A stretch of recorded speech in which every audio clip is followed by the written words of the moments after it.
말씀 레위기 19장 11절 말씀입니다. 다 같이 한 목소리로 받들어 읽겠습니다. 시작. 너희는 도둑질하지 말며 속이지 말며 서로 거짓말하지 말며. 아멘. 2017년 금년에는 우리의 삶이 구석구석이 우리 주님을 닮아가도록 하십시다. 주님을 닮아가야 될 영역에 대해서 살펴보고 있었는데 사랑, 그리고 겸손, 그리고 순결, 오늘은 네 번째 주제 정직에 관한 말씀이에요. 이제 오늘은 그 정직에 대한 일반적인 사실들, 그리고 다음번에는 정직과 우리 개인의 신앙생활, 우리 영적 생활과의 관계에 대해서 살펴보도록 하겠습니다. 오늘 말씀은 영어하고는 조금 우리말 성경이 순서가 바뀌어 있어요. 영어는 do not steal, 도둑질하지 말아라. do not lie, 거짓말하지 말아라. 그리고 do not deceive one another, 서로 속이지 말아라. 그런데 두 번째, 세 번째가 바뀌어 있죠. 그래서 순서를 영어 순서, 번역 순서대로 좀 참고해 봤으면 좋겠어요. 도둑질하지 말아라, 거짓말하지 말아라, 그리고 서로 속이지 말아라. 이 말씀은 10계명에 있는 두 계명이 들어가 있어요. 8번째가 도둑질하지 말아라, 그리고 9번째가 거짓 증거하지 말아라. 두 계명이 들어가 있고, 게다가 서로 속이지 말아라, do not deceive one another. 이 말은 사회적인 정직, 개인적으로가 아니라 전체 사회적으로 정직할 것에 대해서 말씀하십니다. 그래서 개인적으로 도둑질하는 거, 거짓말하는 거, 사회적인 부정직, 이 모든 것들을 통합하는 전체적인 개념은 정직과 부정직. 그러면 전체 두 계명과 사회적인 부정직에 관한 것까지 다 아우를 수 있는 그런 개념이 됩니다. 서울중앙지법 형사 28부는 어제 그저께 1월 6일부로 신현우 옥시 레킨 백힌저 대표에게 징역 7년, 그리고 가습기 살균제 제조사들의 임직원들에게 유죄를 선고했습니다. 가습기 용액을 판매하면서 사실은 그것이 인체에 유해하고, 그리고 특히 어린이들에게 아주 치명적인데 괜찮다, 어린 나이에도 안전하다라고 하는 광고를 붙여서 판매를 했단 말이에요. 2011년부터 우리나라 정식 환경부가 집계한 사망자만, 그 가습기 용액 때문에 사망자만 113명이 됩니다. 그리고 그 이외 피해자가 평생을 고통받아야 되는, 폐가 손상돼서 고통받고 아주 어려운 가운데 살아야 되는 사람이 181명이랍니다. 한 기업이 이렇게 정직하지 못할 때 얼마나 많은 사람, 얼마나 많은 개인과 가정의 아픔과 이런 슬픔을 안겨주는지. 지난번에 우리나라는 세월호 때문에 큰 슬픔에 쌓여 있었고, 지금도 세월호 문제로 대통령을 물러나라 하야를 외치고 있습니다. 그 시간에 뭐 했는가? 그 책임이 대통령에 있지 않는가? 그런데 세월호 사건 당시 그 선장과 기관사들, 그 책임 맡은 사람들이 조금만 더 정직했더라면, 지금 배가 가라앉고 있으니까 빨리 뛰쳐나오세요. 방송만 지금 괜찮으니까 있는 곳에 그대로 있어야 됩니다. 우왕좌왕하지 말고 그대로 있으세요. 라고 거짓 방송만 안 했더라면 수많은 생명들, 어린 생명들이 죽지 않고 살았을지도 모릅니다. 사실은 이 문제는 그저 대통령의 잘못이 아니라 우리 전 국민의 정직성의 문제, 우리가 정직하지 못했기 때문에 우리 전체가 만들어낸 비극이다라는 사실이에요. 조금만 정직했더라면 우리가 이러한 큰 비극을 막거나 줄일 수가 있었었는데, 참으로 정직이 아쉬운 그런 대목입니다. 정말 절대 정직할 수 있는가? 에브리데이 라이프에서 우리가 정직할 수 있는가? 이 문제는 좀 논란의 여지가 있습니다. 물론 세계 3대 거짓말이 있다고 그러죠. 처녀가 시집가지 않겠다. 노인이 나 빨리 죽고 싶다. 장사하시는 분이 이거 믿지고 판다. 3대 거짓말이라고 그래요. 이런 정도는 그냥 우리가 웃으면서 지나갈 수 있습니다. 어떤 직업은 거짓말을 해야만 먹고 사는 그런 직업이 있어요. 두 가지 직업입니다. 하나는 정치가고 하나는 변호사입니다. 제가 몇 년 전에 저희 집 지붕을 개량하는데 거기 그 조그만 회사 사장이 1.5세예요. 한국말도 잘하고 영어도 잘하고 이제 초중고를 여기서 다녔어요. 그러면서 그걸 얘기합니다. 저는 고등학교 졸업할 때까지 자기 꿈이 변호사가 되는 것이 법관이 되는 것이 그 꿈이었대요. 대학 가서 그래서 법대를 가서 공부하다가 바뀌었답니다. 변호사란 직업은 사실이냐 아니냐가 중요한 것이 아니란 말이에요. 비록 사실을 할지라도 사실이 아니라도 우겨서 이겨야 승소해야 되고 사실인데도 사실이 아니다라고 우겨서 이겨야만 되고 변호사의 관점은 그것이 사실이냐 아니냐가 문제가 아니라 승소하냐 패소하냐 이것이 문제란 말이에요. 사실이 아닌 것도 증거만 들어 사실인 것처럼 사실인 것도 증거만 들어 사실이 아닌 것처럼 주장해야 되는 것이 변호사의 직업이다 하는 것을 알고 과를 바꿨어요. 전과했어요.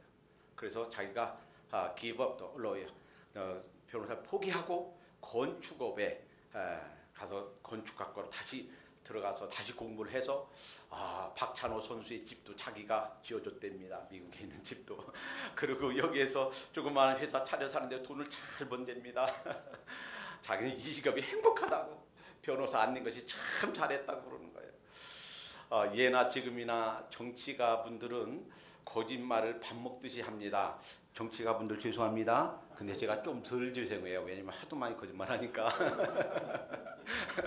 이분들은 당선될 때까지 이거 공약을 많이 해놓고 당선 딱 되고 나서는 현실이 이래서 이거는 실현 불가능합니다. 딱 발뺌하는 것이 정치가예요. 그래서 그런 유머가 있잖아요. 그 어떤 정치가하고 대학생하고 수도사하고 비행기 타고 가는데 엔진이 꺼졌어요. 그래서 추락합니다. 파일럿이 얘기합니다. 엔진이 꺼져서 지금 추락하고 있습니다. 그런데 여기 4명인데 낙하산이 3개밖에 없습니다. 그런데 저는 이것을 보고 리포트해야 되기 때문에 저는 낙하산 하나를 가지고 뛰어내려야 되겠습니다. 가지고 뛰어내렸어요. 정치가가 얘기합니다. 저는 세계 평화를 위해서 제가 없으면 안 됩니다. 세계 평화를 이루기 위해서 꼭 제가 살아야 되겠으니까 하나를 가지고 가겠습니다. 그 수도사가 얘기합니다. 여보게 학생이 얘기합니다. 수도사님 이거 한 개밖에 안 남았는데요. 저는 아직 어리고 가족도 없고 돌봐야 될 처자식도 없고 수도사님이 가지고 뛰어내리세요. 수도사님이 껄껄 웃으면서 여보게 걱정하지 말게. 저 친구가 정치가 저 친구가 가지고 뛰어내린 것은 낙하산 아니고 내 냅색이야. 내 가방이야. 내 가방 가지고 뛰어내렸어. 여기 2개 있으니까 얼른 갖고 뛰어내리게 했다고 그러잖아요. 그러니까 이 정치가 분들은 하도 많이 거짓말 아주 직업적으로 거짓말하는 분들이다 하는 것이 인정되고 있어요. 그러나 우리 이런 측면도 있습니다. 쉰들러 리스트란 영화가 나왔어요. 사실에 기초한 영화입니다. 주인공 신들러는 원래 성공을 추구하고 이기적인 그런 사람이었어요. 그래서 이 독일인으로서 폴란드에 자기가 그 공장을 인수하기 위해서 뇌물도 쓰고 그렇게 나치 당원으로 가입도 하고 그래서 그 장사를 하고 있는데 자기의 회계사를 통해서 유대인들이 억울하게 죽어가고 있다 하는 사실을 아는 거예요. 그리고서 자기 속으로부터 들려오는 양심의 소리를 듣기 시작합니다.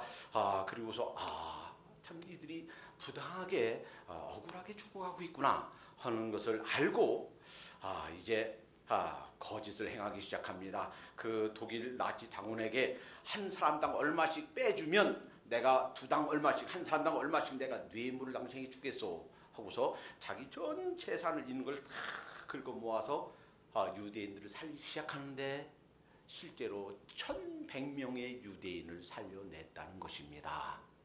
그러고 나서도 나중에 실제로 그랬다고 그래요. 내가 좀 더 그를 구할 수 있었는데, 좀 더 살릴 수 있었는데, 나중에 뭐 서류가 잘못해서 빼내려고 하는 사람이 그 수용소로, 죽음의 수용소로, 가스 수용소로 갔는데, 그걸 돈들 더 내주고 거기 있는 사람도 빼오고 또 죽으려고 하려고 하는데 거기서 빼내왔단 말이에요. 그러면 부정직이 사람의 생명을 살리기도 했다면 부정직이 정당화될 수 있는 것 아닙니까? 자, 여기서 우리는 좀 문제가 생깁니다. 그러나 항상 그런 것이 아니고 또 그 부정직으로 인해서 이런 의를 행할 때도 조심해야 되겠다라는 거예요. 우리가 율법을 중요하게 지켜야 되지만 율법보다 상위에 있는 법, 율법을 어겨도 되는 법 한 가지가 있는데 그것은 생명의 법이다라는 거예요. 예수님이 그 바리새인들에게 그 공격당할 때 그러셨습니다. 안식일에 소가 빠졌다고 보자. 그러면 후회내야 되지 않겠느냐. 제4계명 안식일을 기억하여 거룩히 지키라 하는 계명을 어길 수 있는, 그 계명을 넘어설 수 있는 한 가지 계명이 있다면, 그 법이 있다면 그것은 생명의 법이다. 안식일에 물에 빠져서, 구덩이에 빠져서 죽어가는 소가 있다면 일단 구해내야 된다는 거예요.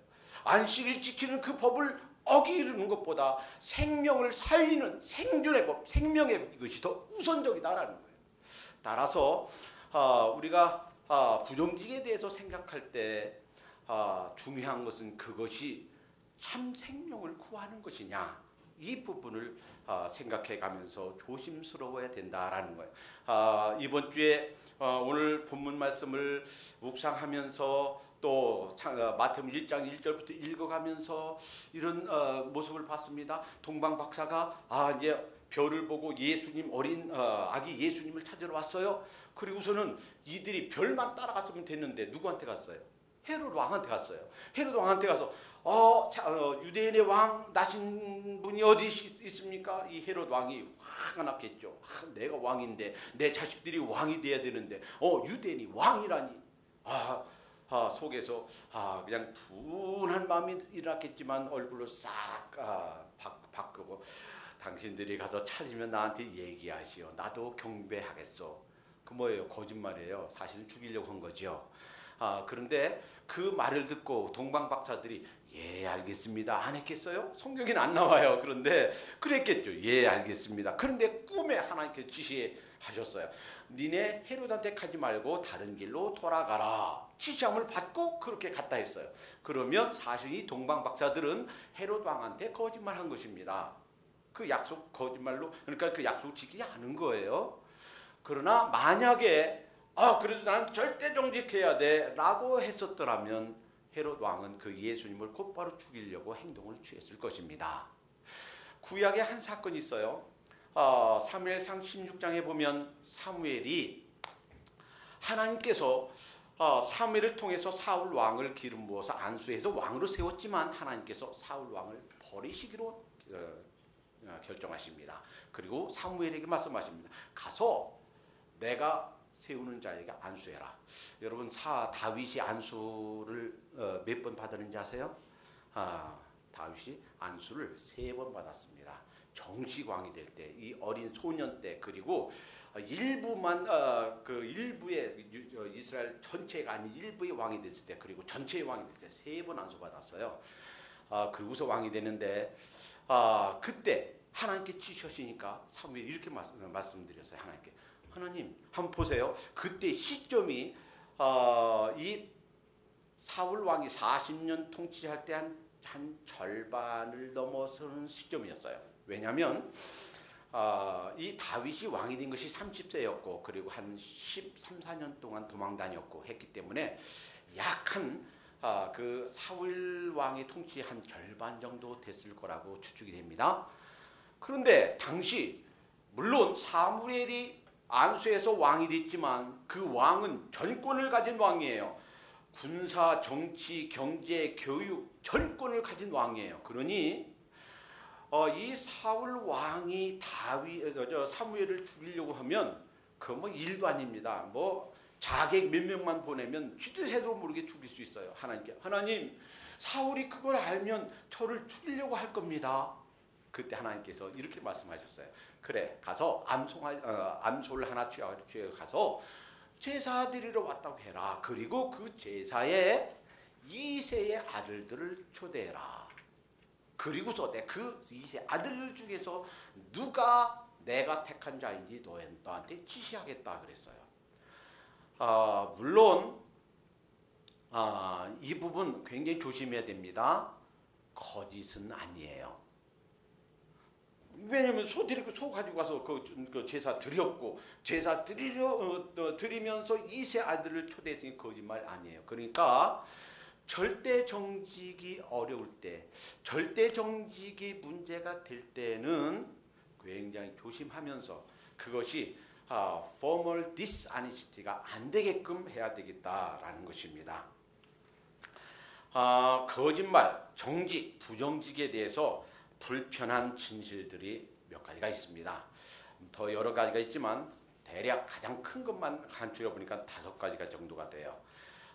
불편한 진실이에요. 정직, 부정직에 대해서 첫 번째는 일반적으로 거짓말을 죄로 여기지 않는 경향이 있다.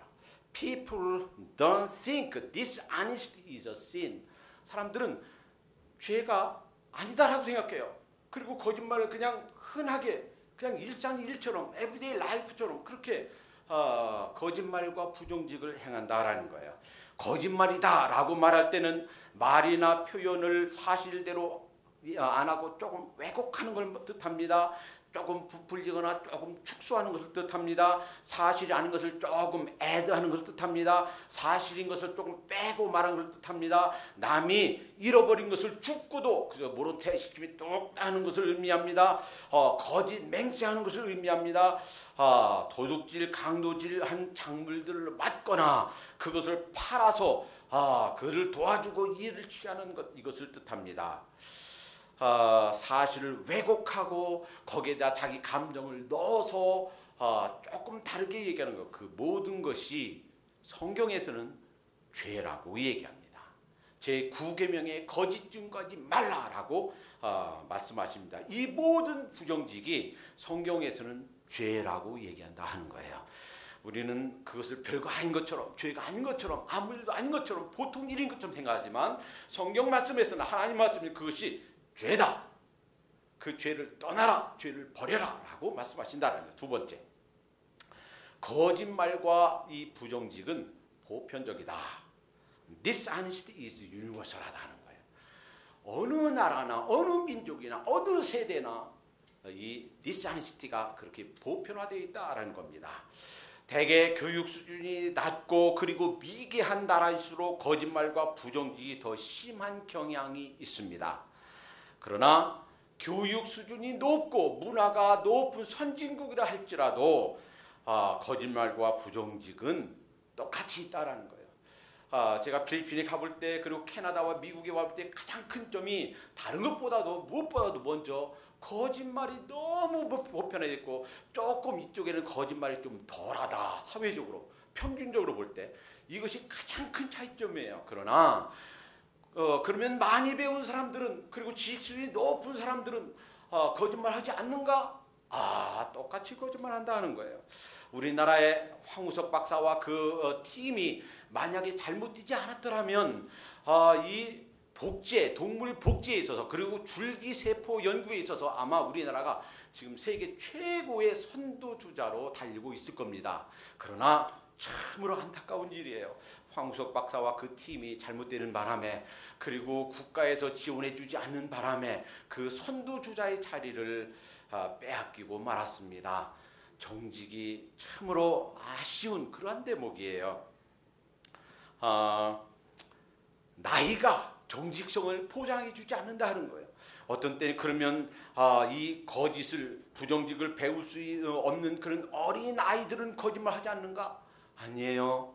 때로는 10살도 안 된 그 어린아이들이 어른들도 깜짝 놀라는 그 거짓말을 하는 경우를 종종 봅니다. 그러면 나이 많이 들면 거짓말 안 하게 되는가? 때로는 70이 넘은 할머니가 거짓말 하다가 도둑질 하다가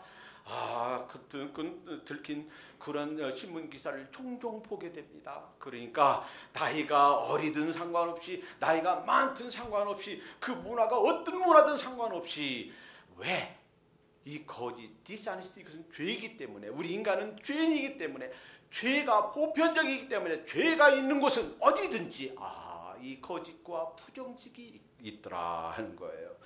세 번째, 거짓의 본질은 사단에게 속해 있고 정직의 본질은 하나님에게 속해 있다는 거예요. Dishonesty comes from Satan. Honesty comes from God. 이 거짓. 그래서 요한복음 8장 44절에 예수님이 이렇게 말씀하셨습니다. 너희는 너희 아비 마귀에게 났으니 너희 아비의 욕심을 너희도 행하고자 하느니라. 저는 처음부터 살인한 자요 진리가 그 속에 없으므로 진리에 서지 못하고 거짓을 말할 때마다 제 것으로 말하나니 이는 저가 거짓말장이요 거짓의 아비가 되었습니다. 사탄의 무기는 무엇인가? 거짓말이에요. 공산주의하고 이슬람들이 그들이 포교하고 그들이 주장하는 그들의 방법 중에 하나, 무서운 그리고 비밀 무기 중에 하나가 뭔가? 거짓말이에요. 거짓말을 통해서 저들의 목적을 달성한다 하는 거예요. 그러나 정직은 하나님께 속해 있습니다. 하나님께서는 진실을 말씀하십니다. 하나님에게, 우리 주님에게 바로 진리와 진실이 있는 줄 믿습니다. 이 거짓을 행하면 그 속에 어둠이 있고요. 점점 그 어둠 속에 더 깊이 빠져가는 것이 이 거짓과 이 부정직의 특징이다라는 거예요. 어떤 사람들은요, 살인을 하고서 거의 완전 범죄에 아무도 몰라요. 그래서는 이제는 공소시효가 다 끝나갑니다. 그런데 이제 곧 공소시효가 끝나는데 제가 그랬습니다, 잘못했습니다 하고 고백하고 차수하고 감옥에 갑니다. 그런데 감옥에 가면서 이제 얼굴이 환해지면서 이제 마음이 편하다. 왜 그렇습니까? 왜 그런 고백하게 됩니까? 거짓 속에 말할 수 없는 어둠이 있고 그 어둠 속에 고통이 있고 누가 말하지 않아도 말할 수 없는 그런 괴로움 속에 스스로가 있다는 것을 알기 때문입니다. 그러나 정직 속에, 진실함 속에 나오면 광명이 있습니다. 그 어둠에서 벗어납니다. 누가 설명할 수 없는 자유함이 있습니다. 누가 설명할 수 없는 그런 평강이 있습니다. 비록 내 육체는 감옥에 가서 남은 평생을 보내야 될지도 모르지만 어둠 속에서 있는 그런 고통은 벗어나더라 하는 거예요. 이 거짓에서, 부정직에서 벗어나도록 하십시다. 그것이 크든 작든 어떤 모양으로라든 거짓에서 벗어날 때 빛의 광명으로 나아가는 줄로 믿습니다. 네 번째, 넌 크리스찬인 세상 사람들에게는 정직이 개인에 따라, 습관에 따라, 문화에 따라 다르더라. 기준이 없다라는 거예요. 그러나 성경에는 분명한 지침이 있다라는 겁니다. There is no standard about honesty in this secular world. Only the Bible teaches the standard. 이 성경이 말할 수 없이 이 정직에 대해서 분명히 말해요. 그러나 세상 문화에는 그 정직을 다루는 그런 컨선이 없어요. 뉴욕 타임즈의 베스트셀러 작가인 단 에를리가 쓴 책이 있습니다. 그 책 제목이 The Honest Truth About Dishonesty 하는 책이에요. 부정직에 대한 정직한 진리, 뭐 이런 번역할 수 있겠는데 거기서 이런 얘기를 하는 거예요. 사람들은 상황에 어울리는 정도라면 부정직해도 괜찮다고 생각한다. 다시 말하면 사람들은 자신이 그런 대로 정직한 편이라고 이미지를 유지하는 선에서 부정직하다라는 거예요. 무슨 말입니까? 이 세상에는 기준선이 없는 거예요. 그리고 이 정도면 그 정직하다라고 자기 이미지를 유지할 수 있는 그 적정선에서 부정직하다라는 것이에요. 그것이 세상 보통 사람들의 통례다라는 겁니다. 이 세상에는 심각하게 법에 저촉되지만 않으면 법에 의해서 그런 통제만 안 되면 우리가 시시때때로 갖가지 모양으로 부정직하게 되는데, 성경에는 그에 대해서 분명한 기준점을 제시합니다. 많은 부정직에 대한 정직에 대한 말씀이 있지만 잠언서에 몇 가지 대표적인 것만 뽑아보겠어요. 잠언 2장 7절에 그는 정직한 자를 위하여 완전한 지혜를 예비하시며 행실이 온전한 자에게 방패가 되시나니, 하나님 앞에 정직하게 행한다면 하나님께서 방패가 되셔서 우리를 막아주신 줄로 믿습니다. 하나님이 우리를 보호하시는데 어떤 자에게? 정직한 자에게. 잠언 10장 29절 여호와의 도가 정직한 자에게는 산성이요. 하나님께서 우리를 보호하시는 큰 산성, 만리장성 같은 그 산성이 바로 정직한 자에게 해당된다 하는 거예요. 그러나 행악하는 자에겐 멸망이니라. 잠언 14장 2절에 정직하게 행하는 자는 여호와를 경외하여도 패역하게 행하는 자는 여호와를 경멸히 여기는. 패역하게 행한다 하는 것은 he whose ways are devious. 그러니까 똑바로 안 가고 꾸불꾸불 사실을 조금 왜곡해서 이렇게 가는 자는 하나님을 despise, 하나님을 멸시하는 것이다 라는 거예요. 잠언 19장 9절에 거짓 증인은 벌을 면치 못할 것이요 거짓말하는 자는 망할 것이라. 왜냐하면 이 세상에서 거짓말로 톡에 딸지를 몰라도 하나님께를 통할 수가 없어요. 저 하나님께 영원한 천국 새 예루살렘에 새 하늘과 새 땅에 못 가는 사람들의 그 열거한 그 사람들의 목록에 거짓말하는 사람들이다. 거짓말은 하나님에게는 통하지 않는다라는 거예요. 잠언 27장 17절에 속이고 취한 식물은 맛이 좋은 듯하나 속이고서 그 속임 때문에 벌고 그것 때문에 내가 마시는 먹을 때 처음에는 맛이 좋은 것 같아요. 그런데 나중에는 그 후에는 입에 모래가 가득하게 되리라. 한번 보세요. 밥 먹다가 모래를 우두둑 씹었어요. 어떻게 해야 돼요? 그 입속에 아무리 맛있는 거 있어 다 내뱉어야 돼요. 아유, 그래도 이 입속에 있는 거 아까워서 어떻게 그냥 먹을래요? 삼켜보세요. 그럼 어떻게 돼요? 맹장 수술해야 돼요. 우리가 속이고서 그 부정직으로 번 모든 것들은 바로 입에 모래를 씹는 것과 같이 된다라는 거예요. 또 잠언 21장 6절 속이는 말로 재물을 모으는 것은 죽음을 구하는 것이라 곧 불려다니는 안개니라 그랬어요. 우리 성령님께서 하나님 말씀에서 보여주시는 대로 그것이 어떤 영역에가 됐든 정직하도록 하십시다. 이 2017년 금년에는 정말 우리가 모든 면에 있어서 우리 생각과 우리 태도와 삶이 정직하게 다듬어지는 한 해가 되도록 하십시다. 다섯 번째, 신뢰는 정직에서 나온다. Credibility comes from honesty. 2016년에 작년에요. 우리 한국의 종교 인구 조사를 통계청에서 발표한 게 있어요. 아주 유쾌한 신문 기사입니다. 한 30여 년간 불교가 최고 많은 인구수를 가지고 있었어요, 우리나라에. 그런데 그것이 뒤집어졌습니다. 2005년도에 844만 5천 명이 있던 기독교 인구가 작년에 2016년도에 발표하기를 967만 6천 명으로 1위, 기독교가 1위, 불교가 2005년도에 1058만 8천 명이었었는데 761만 6천 명으로 9천 명으로 2위, 천주교 가톨릭이 2005년도에 501만 5천 명이었는데 389만으로 3위.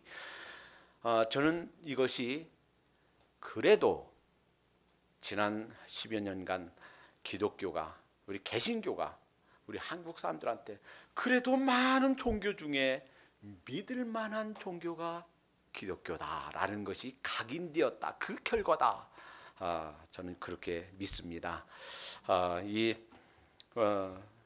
정직, 우리 교회는요 정직한 사람들 만들어내는 공장이 되도록 하십시다. 10년쯤 후에는 몇천 명이 아니어도 괜찮아요. 몇백 명이 아니어도 괜찮아요. 10년 후에 우리가 이것보다 조금 더 많아도 괜찮아요. 그러나 10년쯤 뒤에는 아틀란타에서 정직한 사람을 찾으려면 뉴피플 교회에 가보라. 미국 땅에서 정직한 사람, 정말 소중한 일, 정말 귀한 일, 중요한 일을 맡길 정직한 사람 찾으려면 뉴 피플 교회 가면 된다, 이런 소문이 미국 전국에 나기를 소원합니다. 이 정직, 여러분 사업에서 성공하려면 정직하시기 바랍니다. 정직할 때 사업에 성공하는 줄로 믿습니다. 워렌 버핏은 6살 때 벌써 할아버지 그 그로서리에서 6팩짜리 그 콜라를 사가지고 되팔면서 5센씩 남겼다고 그래요. 그러니까 어렸을 때부터 싹수가 있어요. 장사꾼으로 사업가로서의 기질이 보였단 말이에요. 그런데 지금은 450억 달러, 45 빌리언을 가진 그런 자산가가 되었단 말이에요. 그런데 그가 종종 이렇게 얘기하고 다닌다 하는 거예요. 내가 지금과 같은 그 명성을 얻는데 60년이 걸렸지만 그 명성을 잃어버리는 데는 60초밖에 안 걸린다. 무슨 말이에요? 그 모든 명성을 부정직하다면, 정직을 잃어버린다면 금세 그 명성을 잃어버릴 수도 있다라는 거예요. 여러분, 정직은요 잠재 고객의 처음 관심을 끌어내는 효과적인 자극제이고, 그리고 기존 고객에게는 선택의 중요한 이유가 된다라는 거예요. 그것이 제조업이 됐든 아니면 유통업이 됐든 서비스업이 됐든 여러분이 하고 있는 그 비즈니스에서 정직성만 보장된다면, 고객들에게 저 집은 정직한 집이야, 저 집 가면 내가 바가지 쓰지 않을 수 있어 하는 것이 고객들에게 각인되기만 한다면 성공할 줄로 믿습니다. 우리의 사업에서 성공하기 원한다면 그 정직성을 회복돼야 되겠다 하는 거예요. 그래서 서양 격언에 Honesty is the best policy 란 말이 있어요. 저는 거기에다가 한 단어를 더 넣길 원합니다. Honesty is the best policy always. 언제든지 이 정직이 최선의 정책인 줄로 믿습니다. 오늘 본문에 Do not steal, do not lie, do not deceive one another 그랬는데 아마도 이렇게 말할지 모르겠어요. 저는 개인적으로 사회적으로 별로 뭐 부정직한 적이 없습니다. 이렇게 말할지 모르겠어요. 그런데 우리도 모르는 사이에 이 부정직, 이 정직, 이것이 우리 삶의 한 부분이 되어 있다 하는 것을 깨달을 수 있습니다. 역사상 하나님께서는 이 지구상에 두 공동체를 만들어 주셨어요. 하나는 아브라함에게 하신 언약, 그리고 모세에게 다시 하신 언약, 이것을 성취하시기 위해서 애굽 땅에 있는 하나님의 백성들을 가나안에 인도하셔서 거기에 정치적인 political nation, 이스라엘 국가를 만드시기 위해서 그 공동체를 만드시는데, 그 공동체를 만드시기 직전에 아주 파격적인, 그리고 아주 큰 그러한 비극적인 일을 하나 행하십니다. 여호수아가 이제 여리고성을 정복하고 아이성을 공격해야 되는데 보니까 조그만해요. 그래서 우리 다 올라갈 거 없고 한 2-3천 명 보내자. 그래서 한 3천 명만 뽑아서 먼저 보냈어요. 그런데 그 아이성 전투에서 대패했습니다. 그리고 36명이 거기서 살해당했어요. 그리고서 물러나왔어요. 퇴각했어요. 이 여호수아가 하나님께 두 손 들고 기도합니다. 하나님, 이럴 수 있습니까? 하나님께서 말씀하십니다. 너희 중에 죄가 있어서 그렇다. 너희 죄 때문이다. 여호수아 7장 11절 이스라엘이 범죄하여 내가 그들에게 명한 나의 언약을 어겼나니 곧 그들이 바친 물건을 취하고 도둑질하고 사기하여 자기 기구 가운데 주었느니라. 도둑질하고 사기했다 하는 거예요. 사실은 이스라엘이 한 게 아니고 한 사람이 했어요. 누구예요? 아간이에요. 아간, 한 사람이. 하나님께서는 한 사람이 도둑질하고 사기하고 속인 것을 이스라엘 전체가 이러한 도둑질한 걸로 간주했다 하는 거예요. 무엇을 얘기합니까? 그걸 내버려 두세요. 그거 금세 퍼집니다. 누룩이 있어 빵 전체를 자루에 있는 모든 썩게 하듯이 한 사람의 이러한 부정직, 한 사람의 도둑질, 한 사람의 사기, 이것이 금세 공동체로 싹 퍼지면 이 공동체는 썩은 공동체, 이 공동체는 망할 수밖에 없는 공동체가 된다 하는 거예요. 이것에 대한 아주 강력한 하나님의 처단, 하나님의 예방이 바로 이 아간을 처단하는 거였어요. 그리고서는 이제 제비를 뽑으니까 하필 아간에게 답니다. 그러니까 그제서야 고백합니다. 제가 잘못했습니다. 그리고서 거기에다가 이런 것들 훔쳤어요. 내가 21절에 여호수아 1장 21절, 내가 노력한 물건 중에 지난산의 아름다운 외투 한 벌과 은 200세겔과 50세겔 중에 금덩이를 보고 탐내어 취하였나이다. 보소서 이제 그 물건들을 내 장막 속에 감췄는데 은은 그 밑에 있나이다. 어떻게 됐습니까? 그 아간도, 그 아들도, 딸도, 소도, 양도, 나귀도, 그에 속한 모든 것을 다 모아놓고 이스라엘 그 수많은 사람들이 돌 던져서 거기서 죽이고 그걸 돌무더기에 쌓았다 하는 거예요. 혹시라도 이스라엘 여행하시다가 돌무더기 보면 슬픈 사연이 있구나 생각하시기 바랍니다. 이 정직, 이것이 사회를 살리는, 사회를 건전하게 하는 그러한 빛이고 등불입니다. 그런가 하면 부정직, 이것은 그 사회, 그 공동체, 믿음의 공동체를 죽이고 썩게 하고 부패하게 하는 아주 중요한 누룩 같은 존재가 된다라는 거예요. 또 하나, 하나님께서 인류 역사상 두 번째 공동체를 만드셨습니다. 그것은 사도행전에 나오는 이 교회라는 믿음의 공동체예요. 그전에는 이스라엘 공동체는 이 혈통적 유대인들에게 해당되는 국가적인 폴리티컬 네이션이었어요. 그러나 여기에는 이 신약에 있는 믿음의 공동체는 유대인이든 이방이든 상관없이 예수님을 믿고 하늘나라 백성이 된 모든 사람들에게 해당되는 영적인 이스라엘 뉴 피플들이에요. 이들에게 이제 이 공동체가 이 믿음의 공동체 교회가 지구상에 생겨나서 이제 성장해가는 과정에서 한 부부가 있었습니다. 아나니아 삽비라. 이들이 다른 사람이 하는 것처럼 자기의 전토를 팔아서 이 사도를 발 앞에 놓습니다. 그런데 그 자기들이 판 그 전주에 부동산 매매한 그 금액의 일부를 숨겨놓고 일부만 내놨단 말이에요. 이 베드로가 성령이 충만해서 이것이 다냐? 예, 그렇습니다. 왜 속이는가? 사람은 속일 수 있어도 성령님은 속이지 못해. 그리고서 그 말 끝나자마자 죽습니다. 그리고 한 3시간쯤 지나서 그 아내 삽비라가 옵니다. 삽비라에게 묻습니다. 이것이 네 파는 거 다냐? 예, 다입니다. 왜 거짓말 하는가? 내 남편 장사 지내고 오는 사람들이 문에 다 달랐다. 너도 오늘 그렇게 장사 지낼 것이다. 말 끝나자마자 그 아내도 죽어서 장사 지내게 됩니다. 왜 그런가요? 이 새 믿음의 공동체, 이 교회 새 믿음의 공동체도 부정직이 들어간다면, 부정직이 그 사회에 만연한다면 그 새 하나님의 백성, 새 공동체도 엉망이 될 것이기 때문에 하나님의 강력한 교훈을 주신 줄로 믿습니다.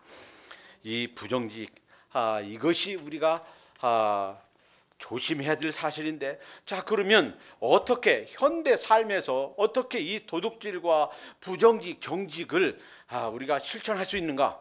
저는 도둑질 한 적이 한 번도 없는데요. 저는 교도소에 간 적이 한 번도 없습니다. 이렇게 말할지 모르겠지만 인플루어 되시는 분들, 사업주 되시는 분들은 기억하시기 바랍니다. 야고보서 4장 4절에 보니까 보라 너희 밭에 추수한 품꾼에게 주지 아니한 삭시 소리 지르며 수수한 자의 우는 소리가 만군의 주의 귀에 들렸느니라.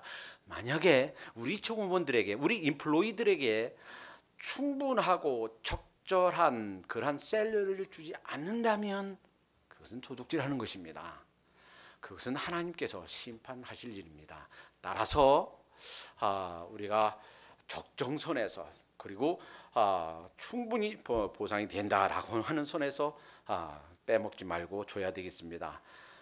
또 하나, 인플로 2 되시는 분들, 지금도 제가 일하는 데서 그런 사람 종종 봐요. 일한다고 아침에 클릭인, 자 이렇게 찍어놓고 가서는 돌아보지 않으면, 감시하지 않으면 나가서 딴짓해요. 어디 갔다 오느냐? 빌레로 갔다 왔는데요. 내가 좀 어려워서 나 도와준다는 사람 만나고 왔는데요. 처음에는 1시간이더니 2시간이더니 3시간. 그러면 그것은 도둑질입니다. 골로새서 3장 22절부터 24절까지 종들아 모든 일에 육신의 상전에게 순종하되 사람을 기쁘시게 하는 자와 같이 눈가림만 하지 말고 오직 주를 두려워하여 성실한 마음으로 하라. 무슨 일을 하든지 마음을 다하여 주께 하듯 하고 사람에게 하듯 하지 말라. 이는 유업의 상을 주께 받을 줄 알미니 너희는 주 그리스도를 섬기느니라. 내가 조금으로 일하고 있다면 주인이 날 보든 안 보든 상관없이 성실하게 정직하게 일해 주는 것, 그러게 되면 주인이 설령 나를 알아주지 않아도 그 상을 누구에게 받게 되는가? 주님께 받게 되는 줄로 믿습니다. 주님께서 갚아주실 줄로 믿습니다. 자, 두 번째, 거짓말에 있어서, 첫 번째는 이 도둑질에서 거짓말에 있어서 우리는 어떤 일이 있어도 그 어떤 사항에 대해서도 사실만을 말하도록 하십시다. 자기 감정이나 해석을 덧붙이지 말고, 그래서 잠언 29장 19절에 두루다니며 한담하는 자는 남의 비밀을 누설하나니 입술을 벌린 자와 사귀지 말지니라 그랬어요. 그리고 사실이 분명하더라도 그것이 그 본인에게 유익이 안 되고 해가 될 것이라면 사실이라도 말하지 않도록 하십시다. 이것이 선과 또 덕을 세우는 일일 줄로 믿습니다. 세 번째, 사회적 정직이 있어서 그것이 아무리 득이 되고 아무리 돈을 많이 버는 일이 된다 할지라도 그것이 부정직한 일이라면 그 이익을 포기하도록 하십시다. 다시는 우리 사회에 옥시와 같은 그런 사건이 벌어지지 않도록 하십시다. 이것은 단지 그들만의 문제가 아니에요. 부정직을 일삼았던 우리 국민 전체의 책임이고, 그리고 수정해야 될, 바꿔야 될 우리의 삶의 태도다라는 거예요. 네 번째, 만약 절대 정직할 수 없는 상황이라면 그것이 공식적인 formal dishonest가 안 되도록 하자 하는 거예요. 그러니까 정말 지혜롭게, 어떻게 하나님께서 사무엘에게 명하신 것처럼 거짓말을 할 수가 없으니까 그것이 거짓말은 아니지만 암소를 데리고 가서 거기서 제사를 드리라는 거예요. 그리고서 이세의 가족을 초청해라 하는 거예요. 그것이 공식적인 거짓말이 되지 않게 하라. 늘 이 디스아니스트가 정당화되는 것은 아니다라는 거예요. 주님께서 우리에게 밝혀주실 것입니다. 우리 마음속에 깊은 곳에서 말씀해 주실 겁니다. 성령님께서 아니야, 이것은 아니야 라고 밝혀주실 때 아멘, 주님의 음성 따르겠습니다. 성경 읽다가 주님께서 가르쳐 주신 어떤 것이 있다면 아멘 따르겠습니다. 정직으로 우리를 펴리도록 하십시다. 기도합니다. 사랑해 주님 감사합니다. 주님께서는 진실과 정직을 기뻐하는 것을 믿습니다. 정직과 진실을 행할 때 하나님께 경외드리는 것을 믿습니다. 이 세상에서 부정직과 거짓을 일삼을 때 하나님을 경멸한다는 사실을 가르쳐 주시니 감사합니다. 세상의 기준 따라 살지 않고 세상 사람들처럼 그런 부정직하게 살지 않고 누가 보든 안 보든 그 누가 인정해 주든 안 해주든 하나님 앞에 정직할 수 있도록 저희들의 마음과 저희들의 삶의 구석구석을 정직으로 만들어갈 수 있도록 인도해 주시옵소서. 예수님의 이름으로 감사하며 기도합니다. 아멘. There is love that came for us, humble to the sinner's cross. You broke my shame and sin.